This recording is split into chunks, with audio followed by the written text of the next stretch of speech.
Praise the Lord, puji Tuhan. Ambil catatan dan Alkitab, kita belajar firman. Saya berikan judul, Seluk-beluk Janji Tuhan. Kita buka di kitab Kejadian, pasal yang ke-17, ayat ke-15. Seluk-beluk janji Tuhan. Saya ingin agar Anda memahami pengajaran ini supaya kita tidak lika-liku hatinya dalam janji-janjinya. Banyak orang itu nggak bisa konsisten berjalan dalam janji Tuhan.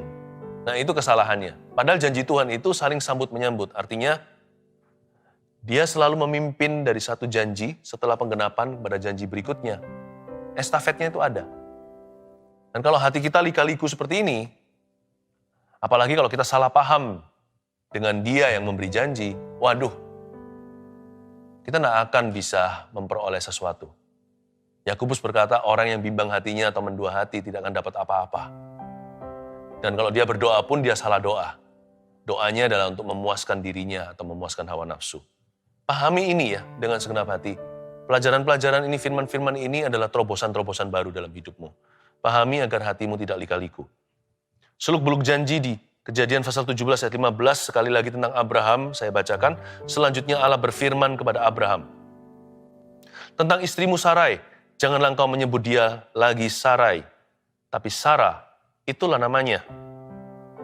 Aku akan memberkatinya, dan daripadanya juga aku akan memberikan kepadamu seorang anak laki-laki. Bahkan aku akan memberkatinya sehingga ia menjadi ibu bangsa-bangsa, raja-raja dan bangsa-bangsa akan lahir daripadanya. Berhenti dulu di sana. Iman timbul dari pendengaran dan pendengaran oleh firman Kristus. Iman itu bukan mainan, iman-imanan. Iman itu harus ada fondasi, fundamentalnya adalah firman. Ayat 15 selanjutnya Allah berfirman kepada Abraham, itulah cikal bakal penggenapan janji. Ketika kita memperoleh janji itu dulu. Bagaimana kita bisa mengalami penggenapan? Kalau Alkitab aja nggak pernah kita buka, kita nggak pernah merenungkan firman. Padahal janji Tuhan kaya di dalamnya. Harus ada kata selanjutnya Allah berfirman. Ada kelanjutannya. Saling sambut menyambut yang saya katakan tadi. Bagaimana bisa lanjut? Jikalau kita tidak pernah mau mengerti apa yang Tuhan firmankan. Makanya renungan seperti ini itu memerdekakan. Membebaskan. Ini impartasi bukan informasi. Selanjutnya Allah berfirman, saya yakin saya bisa khotbah, hanya Allah yang bisa berfirman. Saya bisa khotbahkan firman, hanya Roh Kudus yang akan menghidupkan firman itu dalam hatimu.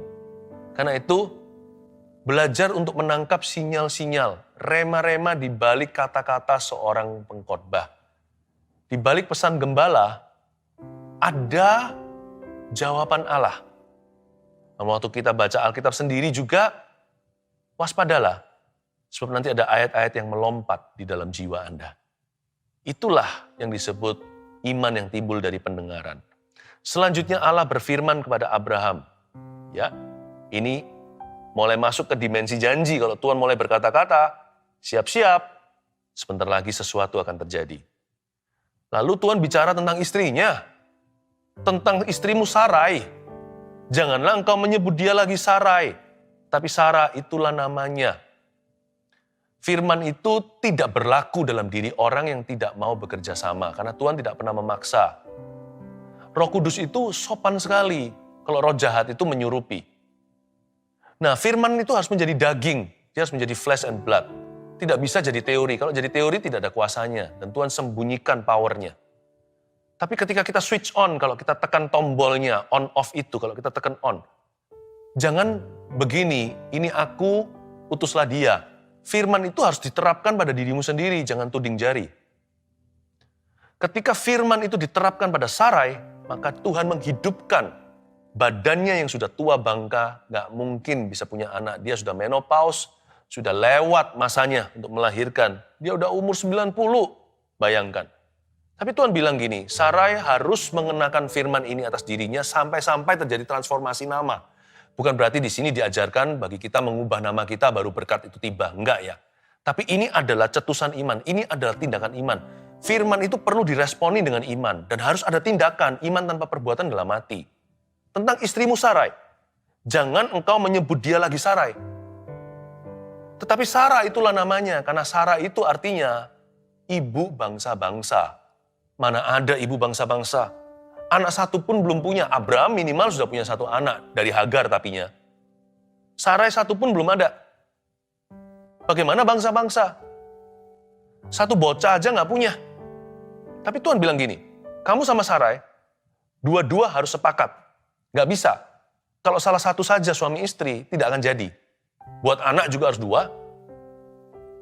Maka Abraham kan sudah diganti namanya dari Abram menjadi Abraham, artinya bapak bagi bangsa-bangsa. Belum realisasi, belum dicairkan janji Tuhan. Sampai Sarai pun menerapkan janji itu atas tubuhnya atau atas hidupnya atau atas dirinya sendiri.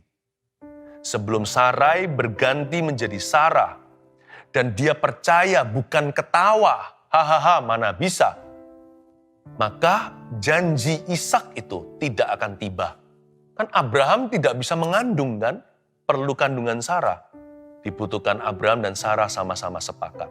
Pesan Tuhan bagi suami istri, kalau mau melihat terobosan dalam apapun yang jadi kehendak Tuhan, apapun yang datangnya dari janji Allah dalam hidupmu, suami istri harus sepakat, tidak seperti Anania Safira, sepakat dalam hal jahat.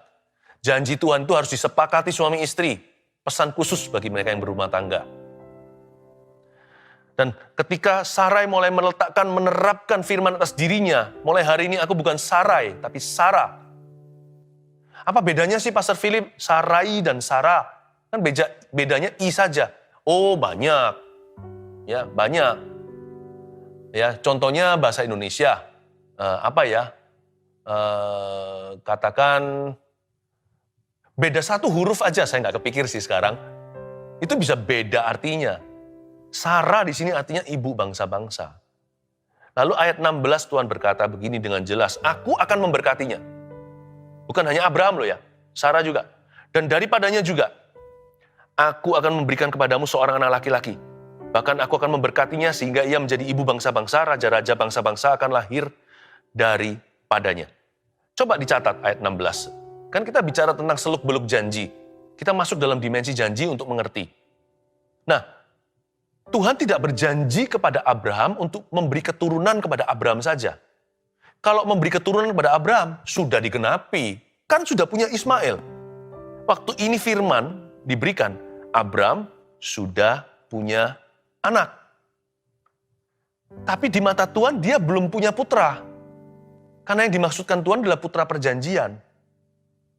Tuhan dengan jelas berkata, yang diakui oleh Tuhan sebagai putra perjanjian, itu Ishak, bukan Ismail. Dan Tuhan secara jelas mencetuskan bahwa kamu akan dapatkan perjanjianmu itu dari Sarah yang kuberkati, dan daripada Sarah, aku akan memberikan kepadamu seorang anak laki-laki. Jadi karena itu poin nomor 1 tolong dicatat ya, sebagai seluk-beluk janji Tuhan agar kita mengerti bagaimana mempercayai janji. Dan bagaimana kita menjadi umat perjanjian, gimana kita bisa berjalan dalam penggenapan. Nomor 1, jangan halalkan segala cara untuk genapi janji Allah. Tuhan jelas-jelas bilang dari Sarah, bukan dari wanita siapa saja. Jadi ternyata selama ini kita salah, bukan salah, kita hanya setengah.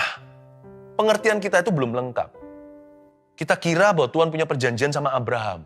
Kalau Tuhan punya perjanjian sama Abraham doang, bisa saja sama Hagar, sama perempuan lain. Tapi Tuhan punya perjanjian sama Abraham itu dengan Sarah. Dengan Sarah. Jadi jangan halalkan segala cara untuk menggenapi janji Allah. Tuhan berjanji memberkati seseorang secara finansial, bukan berarti dibenarkan untuk mencuri atau merampas atau melarikan uang orang lain. Tuhan kan janji. Karena Tuhan berjanji memberkati Anda secara finansial lewat satu kandungan namanya kejujuran. Lewat satu kandungan namanya kerajinan. Ya. Tuhan berjanji untuk memberkati seseorang untuk agar supaya dia sembuh. Misalkan, dia sakit. Dokter sudah angkat tangan, medis secara sains atau secara ilmu pengetahuan sudah nggak bisa berbuat sesuatu apa-apa. Anda cari Tuhan, Tuhan memberi janji bahwa Anda akan sembuh. Namun demikian bukan ke Tuhan, Anda cari sumber-sumber yang berisi kuasa kegelapan. Alternatif-alternatif yang dilarang oleh firman Tuhan. Gak apa-apa kan? Gak apa-apa, segala kesembuhan kan dari Tuhan. Abraham kan bisa bilang yang sama, gak apa-apa kan? Yang penting punya anak kan? Yang penting saya menggenapi visi saya.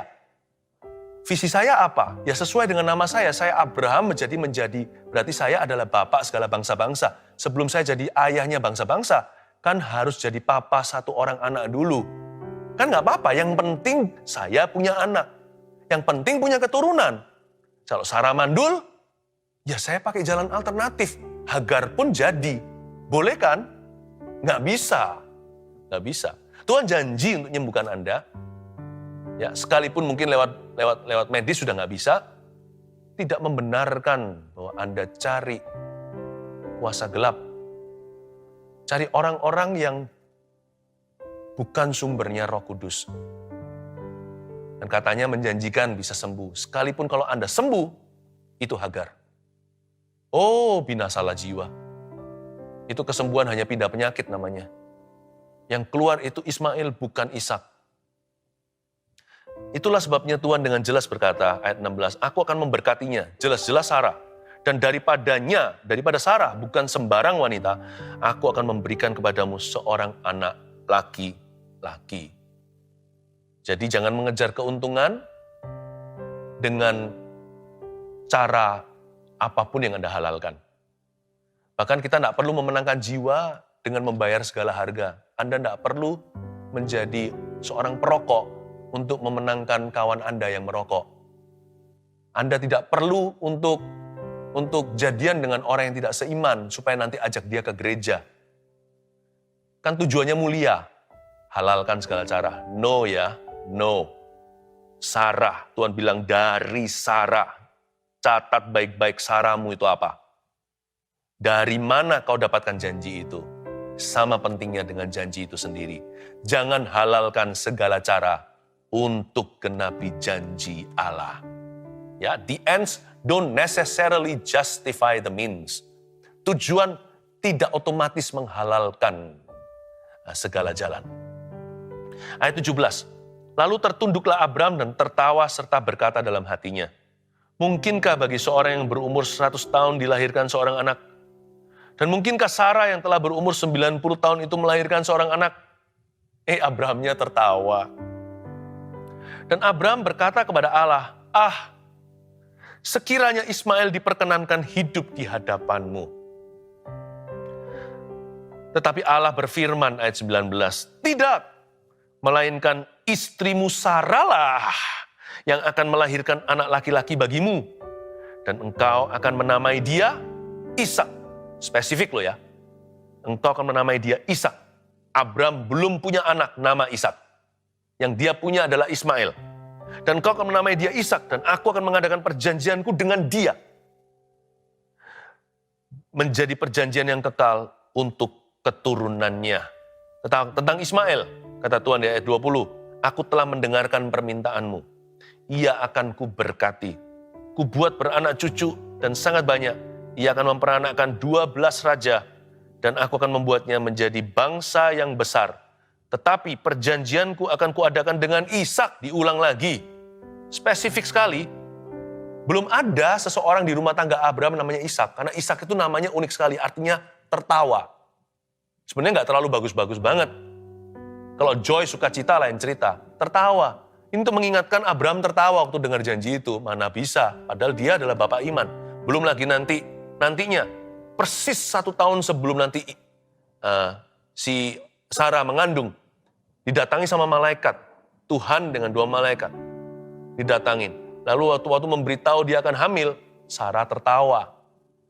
Jadi kata Ishak itu sebenarnya nggak lazim dalam rumah tangga ini, karena Tuhan memberi nama itu untuk mengingatkan mereka bukan dosa mereka atau aib mereka, tapi untuk mengingatkan bahwa anak ini adalah anak mujizat. Tuhan bilang begini, tetapi perjanjianku ayat 21 akan kuadakan dengan Ishak. Gak ada orang lain yang dia punya Ismail. yang akan dilahirkan Sarah bagimu. Tahun yang akan datang pada waktu seperti ini juga. Setelah selesai berfirman kepada Abraham, naiklah Allah meninggalkan Abraham. Coba bayangkan, Tuhan tuh mengulang-ulang. Masa Tuhan bertele-tele? Ayat 21 loh diulang-ulang lagi. Perjanjianku itu akan kuadakan dengan Ishak. Ishak loh ya, Ishak loh ya, Ishak loh ya, ini loh ya, ini loh ya. Apa-apa cerewet gitu ya. Kadang-kadang orang tua perlu cerewet. Karena kita bebal. Diingatkan lagi. Ya. Jadi Tuhan beritahu pada Abraham, Ishak loh ya, Ishak loh ya, Ishak loh ya. Lalu nggak cukup di situ, yang akan dilahirkan Sarah loh ya, Sarah loh ya. Yang dilahirkan Sarah bagimu. Waktunya pun spesifik sekali, tahun yang akan datang. Pada waktu seperti ini juga, waktu itu Abraham umur 99. Belasan tahun yang lampau dia dapat Ismail, waktu dia umur 86. Abraham punya anak pertama. Tapi bukan dari Sarah. Hitung nggak? Kalau bukan dari Sarah, termasuk nggak? Kalau bukan dari Sarah, sah nggak? Tidak semua berkat itu sah. Bahkan tidak semua mujizat. Coba pahami. Kita hidup itu oleh iman. Dan iman itu tidak sembarangan. Iman itu juga memperhitungkan sumbernya. Bukan yang penting hasilnya. Dan Tuhan berbicara berkali-kali dalam seluk-beluk janji.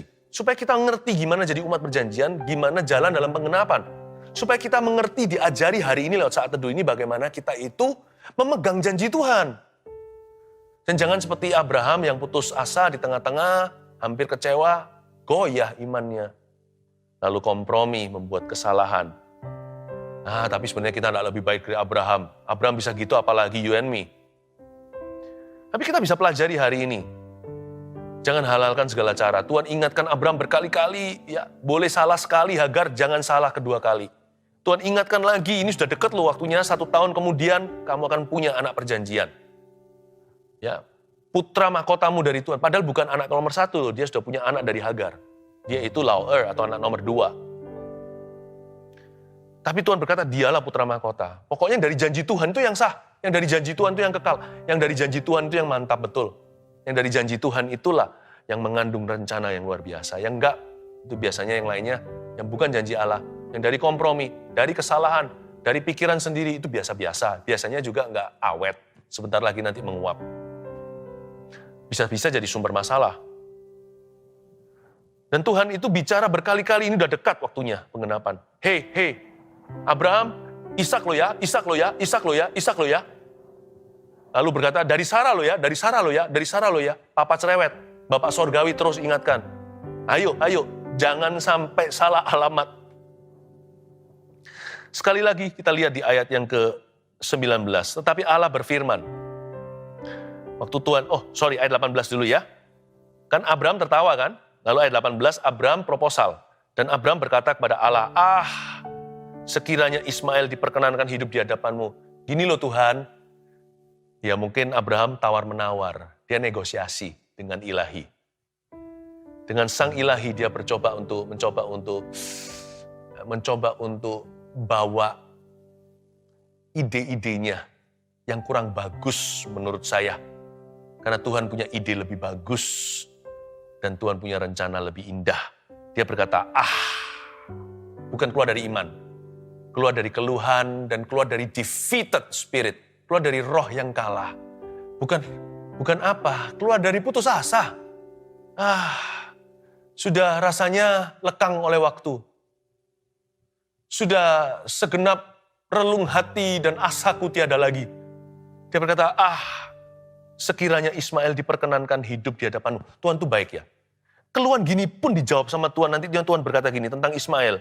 Aku telah mendengarkan permintaanmu. Sebenarnya bukan permintaan, itu keluhan. Ia akan kuberkati. Tuhan itu baik sekali ya. Tuhan bukan hanya baik sama Abraham, Tuhan itu adil sama Ismail. Kan bukan salahnya Ismail. Gak ada anak haram itu gak ada, yang ada orang tua haram. Anak datang ke dunia itu semua bukan pilihan mereka. Tapi Tuhan tetap berkati tuh. Ismail menjadi bangsa besar dan raja-raja dari situ. Tuhan tetap mengasihi Ismail. Tapi Ismail tetap bukan pilihannya. Tuhan mengasihi Abraham. Abraham berkata, sekiranya. Gini ya, tolong bedakan ada 2 hal dalam hidup ini. Ada hal-hal yang datangnya dari Tuhan, murni. Ada hal-hal yang kita proposalkan. Kadang-kadang dikabulkan loh yang proposalkan itu. Tapi jangan terlalu bangga. Itu plan B. Itu rencana nomor 2. Selalu carilah rencana yang terindah. Persembahkan tubuhmu dulu seperti Roma 12 katakan. Agar engkau dan aku bisa tahu, mengerti apa yang baik, apa yang berkenan, apa yang sempurna. Carilah kehendak Allah yang sempurna. Carilah plan A-nya Tuhan. Rencana nomor 1. Selalu bilang begini, bukan kehendakku tapi kehendakmu yang jadi. Dia berkata, sekiranya Ismail diperkenankan hidup di hadapanmu. Proposal ditolak sama Tuhan. Tapi juga diterima, ditolak bahwa dia bukan anak perjanjian. Abraham mau pakai ilmu tawar-menawar super tinggi juga percuma. Tuhan sudah menentukan pilihan. Tapi diterima proposalnya juga. Artinya Allah mengalah dan berkata, oke, Abraham, aku tetap akan berkati dia. Karena dia juga adalah anakmu. Ya, juga anaknya Abraham, bukan? Maka Tuhan berkata, aku akan memberkati dia. Tapi kalau soal penggenapan janji, kalau soal sekiranya itu kan berkat saja. Kadang-kadang Tuhan kasih loh kalau kita maksa. Kadang-kadang kalau kita itu minta terus-menerus Tuhan berikan. Tapi nggak tentu bagus. Seperti bangsa Israel minta burung puyuh. Mati gara-gara itu, nafsu rakusnya. Jadi jangan pernah kita bangga kalau doa kita dijawab. Kita harus bangga kalau kehendak Tuhan jadi. Abraham dijawab doanya untuk Ismail. Ya, itu proposal. Ada hal-hal tertentu di hidup ini yang dari kita ke Tuhan. Sebagian ditolak, sebagian diterima. Tapi yang dari Tuhan ke kita, udah terima dengan lapang dada. Udah jangan tawar-menawar, jadilah kehendakmu. Bukan kehendakku yang jadi. Let your will be done. Langsung makan mentah-mentah kalau itu dari Tuhan. Dan kalau itu kelihatannya mustahil, mungkin justru itulah dari Tuhan. Kalau yang bukan dari Tuhan, maksud saya, kalau sesuatu itu biasa-biasa, mudah dicapai, masuk akal, kemungkinan besar bukan dari Tuhan.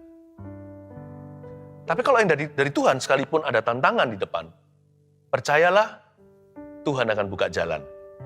Nah, ayat 19, tetapi Allah berfirman, waktu Ismail diproposalkan, tidak, garis bawah itu, tidak, melainkan, tapi, tidak, melainkan istrimu Sarah, bukan Hagar ya, yang akan melahirkan anak laki-laki bagimu. Jelas gendernya juga, pria. Dan engkau akan menamai dia, Ishak. Dan aku akan mengadakan perjanjianku dengan dia, menjadi perjanjian yang kekal untuk keturunannya. Jangan dikaliku hati ya, terima mentah-mentah. Seluk-beluk janji itu begini. Yang nomor 1 tadi, jangan halalkan segala cara. Nomor 2, tidak ada unsur kebetulan dalam penggenapan janji Tuhan. Gak ada yang namanya berkat kesasar, itu gak ada. Tuhan bilang jelas, Ishak dari Sarah, aku adakan perjanjianku yang kekal dengan dia. Gak bisa salah udah. You can never be mistaken. Gak bisa lagi salah. Tidak ada unsur kebetulan. Jadi gak boleh ada salah alamat. Kalau Tuhan genapi janjinya, Tuhan yang akan tentukan caranya. Tuhan tidak perlu dibantu. Tidak ada unsur kebetulan dalam penggenapan janji-janjinya. Jadi mari kita yakini, kalau Tuhan berjanji sama kita, Tuhan yang tuntun jalan kita. Tugas kita hanyalah belajar mau dituntunnya. Sedikit demi sedikit, sifat demi sifat, selangkah demi selangkah. Dalam tuntunan ilahi. Kalau Tuhan berjanji, tugas kita hanya tinggal dituntun saja hidup kita. Persembahkan tubuhmu terlebih dahulu. Kalau kita kotor di dalam diri, mana bisa kita peka? Yang penting kita siap, seperti Yusuf. Dikasih janji, malah masuk penjara. Tapi karena dia jaga vitalitas rohaninya. Suatu hari tanpa basa-basi, tidak perlu dengan jenjang karir manusia, boom, dari seorang napi padahal dia nggak berdosa, napi yang difitnah, dia di penjara itu bukan karena dia salah. Tuhan tahu itu. Tuhan nggak pernah lupa value orang jujur. Dan dari seorang napi, langsung diangkat jadi Perdana Menteri. Tuhan itu tidak pernah iseng. Tuhan tidak pernah gagal. Dan kalau Tuhan janji dalam kehidupan Yusuf waktu itu, sekarang pada Abraham, dia yang akan genapi. kerjasama kita dengan Tuhan hanyalah ini.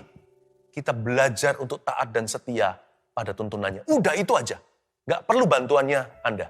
Gak perlu bantuan kita. Gak perlu bantuan saya. He doesn't need your help.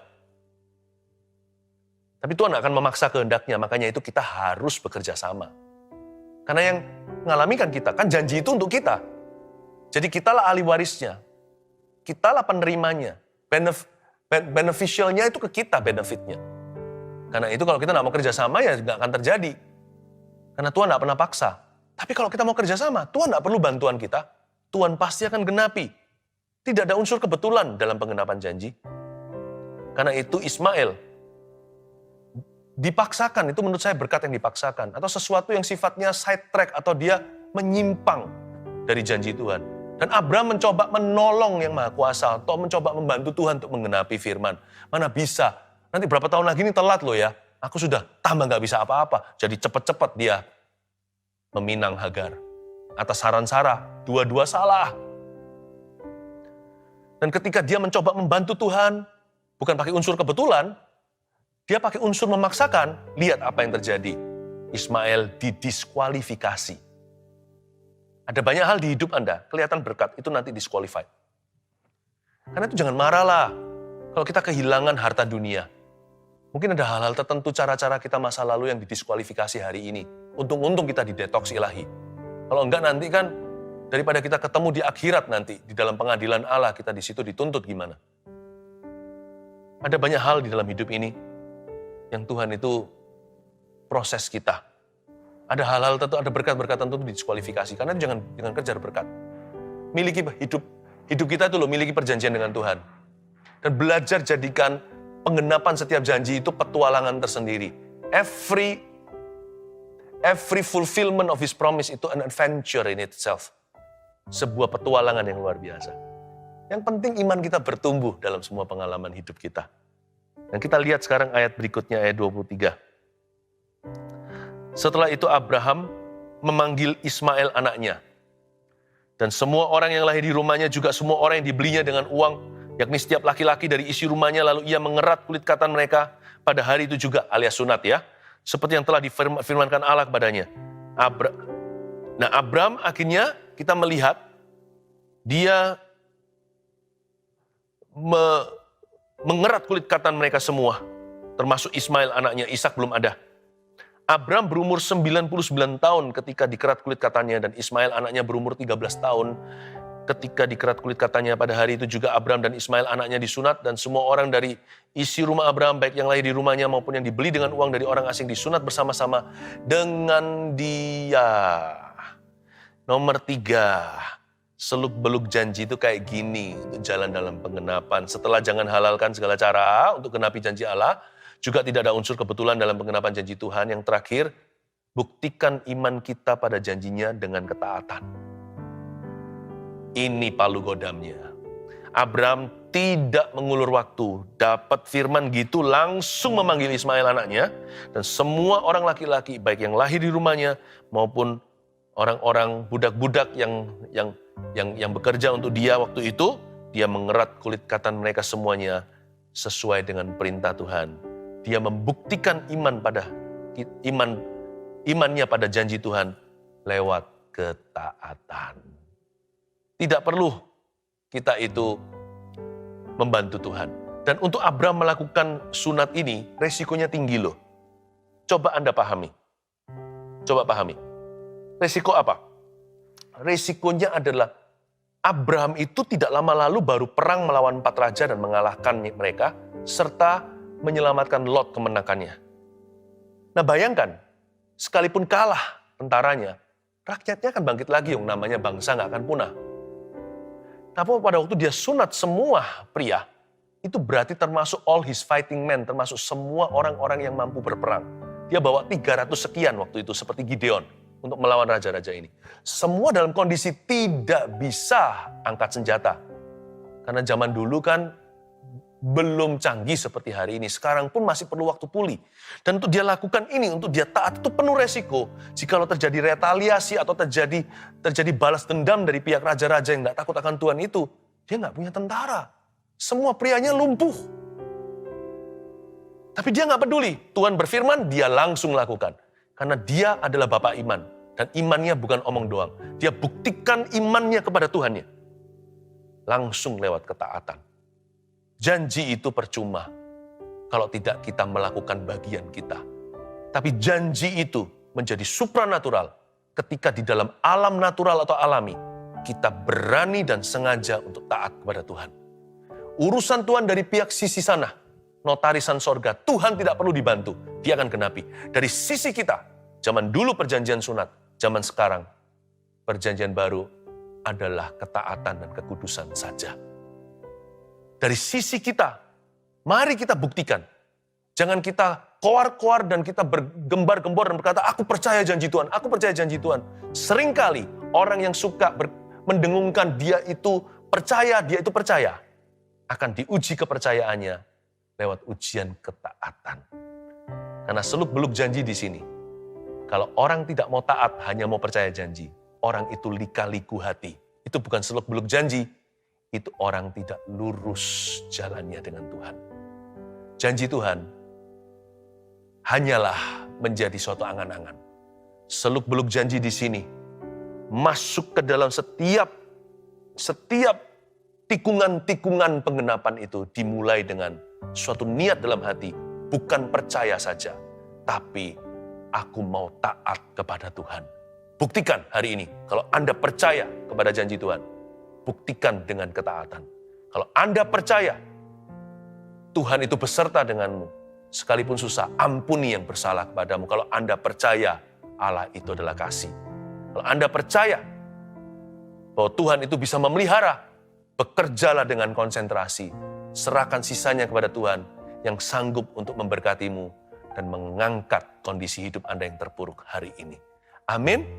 Kalau Anda percaya Tuhan bisa sembuhkan Anda, jangan tunggu Anda sembuh dulu. Anda bisa peduli kepada sesama, doakan mereka dalam kebutuhannya. Kalau Anda yakin Tuhan telah mendengar doamu, doakan orang lain juga. Buktikan imanmu melalui ketaatan yang bisa Anda lakukan. Taati apa yang sudah Anda tahu sebagai hal yang baik dan benar di hadapan Tuhan. Jangan ditunda, taat sekarang seperti Abraham, taat seketika itu juga. 3 poin ini, seluk-beluk janji Tuhan, catat dan lakukan. Saya percaya setiap tikungan dalam hidupmu mulai hari ini akan ada penggenapan. Haleluya.